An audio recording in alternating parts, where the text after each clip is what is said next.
Bismillahirrahmanirrahim. Assalamualaikum warahmatullahi wabarakatuh. Waalaikumsalam warahmatullahi wabarakatuh. Alhamdulillah. Asyhadu an la ilaha illallah wa asyhadu anna Muhammadan abduhu wa rasuluh.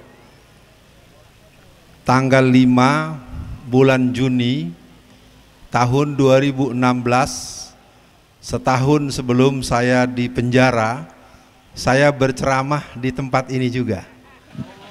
Waktu itu saya membahas 20 tahun gerakan PKI 1996 sampai 2016.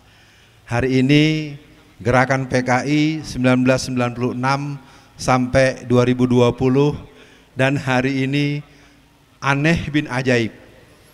Narasumber resmi negara, saya Alfian Tanjung, narasumber resmi di Wantanas, Dewan Ketahanan Nasional, yang isinya polisi, tentara 3 angkatan, aktif bukan pensiunan. Narasumbernya 2 tahun berturut-turut, orang yang bernama Alfian Tanjung. Instansi ketentaraan, instansi intelijen, dan seluruh instansi narasumber soal gerakan PKI namanya Alfian Tanjung. Alfian Tanjung masuk penjara, nggak ada penjelasan. Artinya ada sesuatu yang perlu didalami.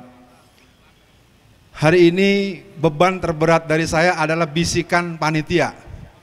Setiap yang ketemu bisik, Ustadz jangan ngomong gini, jangan ngomong gini, jangan ngomong gini. Datang lagi yang satu, Ustadz jangan ngomong gini, jangan ngomong gini. Ustadz yang satu bilang jangan ngomong gini, jangan ngomong gini. Yang satu, lah kalau jangan ngomong kenapa diundang? Nggak ngerti gua. Kalau nggak boleh ngomong gini, ngomong gitu, ya saya nggak usah dikasih tahu aja, nggak usah dikasih panggung aja. Tapi saya tahu, seluruh kawan-kawan itu niatnya baik. Jadi pada hari ini saya akan mencoba taat asas dengan pemandu acara. Yang pertama, kita bangun dulu bab kesadaran. Sadar itu ada 3.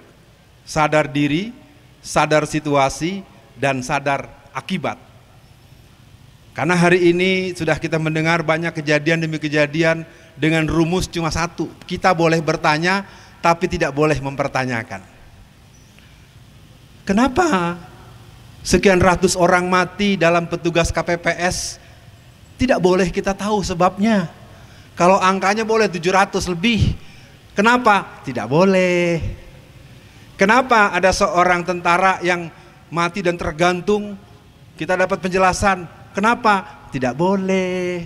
Jadi di negeri ini hanya 1 rumus. Boleh bertanya, tidak boleh mempertanyakan.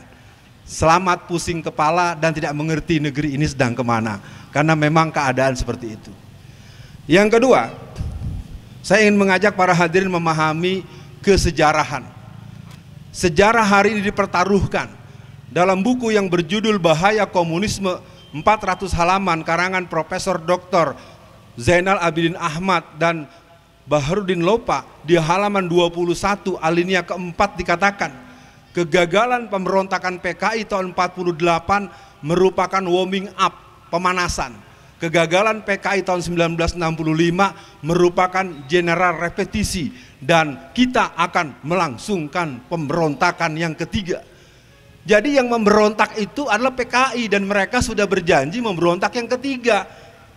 Saya tidak mengerti kalau tahu-tahu ada serombongan orang mengejar-ngejar seorang ustadz, memaksa-maksa untuk buat surat perjanjian, tidak akan membahas HTI.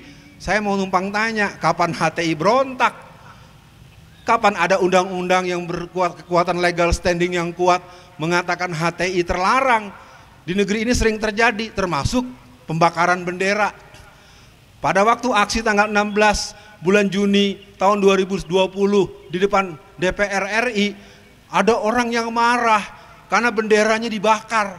Mari buka undang-undang. Undang-undang lambang negara yang bisa dihukum adalah yang membakar bendera merah putih. Kalau bendera kembang-kembang, bendera gambar kecoa, bendera gambar-gambar lain, itu nggak ada dasar hukumnya, bro. Aneh saya, di negeri ini aneh. Sesuatu yang tidak ada dasar hukumnya, polisi dipaksa-paksa untuk menangkap orang itu. Padahal ketentuan pembakaran penodaan lambang negara seperti bendera merah putih memang ada pasalnya. Tapi kalau membakar bendera gambar merpati, gambar melati, itu nggak ada pasalnya. Jadi yang kedua ini perlu dipahami bahwa umat Islam ini mayoritas tetapi dipaksa untuk membenci agamanya sendiri, mayoritas tetapi tertindas, mayoritas diajak untuk ketakutan. Inilah negeri yang ajaib. Masyarakat mayoritas dipaksa untuk takut dengan agamanya sendiri, dipaksa takut dengan prinsip ajarannya sendiri. Berarti ada sesuatu di balik ini semua, dan kita akan melawannya dengan ruhul jihad, membela agama, membela negara sampai tetes darah kita yang penghabisan. Takbir! Kita tidak akan biarkan mereka yang jahat seolah-olah mereka berbuat baik, dan apabila para penjahat berkuasa maka orang baik akan diperlakukan sebagaimana penjahat. Maka itu nenekku pernah berkata, wahai cucuku, jadilah engkau berani karena benar, berani karena benar, benar dari Allah. Allahu Akbar. Kita tidak akan membiarkan ini sebagai sebuah perjalanan terus menerus. Gelombang jihad harus digelorakan, ilmu dan amanul jihad harus digelorakan, karena kita punya dasar konstitusi yang mendukung kita untuk berbuat seperti itu. Takbir! Yang ketiga, kita butuh edukasi. Didiklah orang dengan satu proses yang masuk akal. Jangan terbolak-balik. Saya sering bilang sekarang hati-hati. Nih orang rame ini, di situ ada orang mencuri motor. Motor jangan dicuri ya. Nanti yang ditangkap bukan pencurinya, yang ngasih tahu. Ya. Dalam penjara ini saya punya pengalaman masih ada 2000 orang dalam penjara hari ini. Dan penyebabnya nggak masuk akal semua. Saya tidak tahu di mana ini akan saya pertanyakan.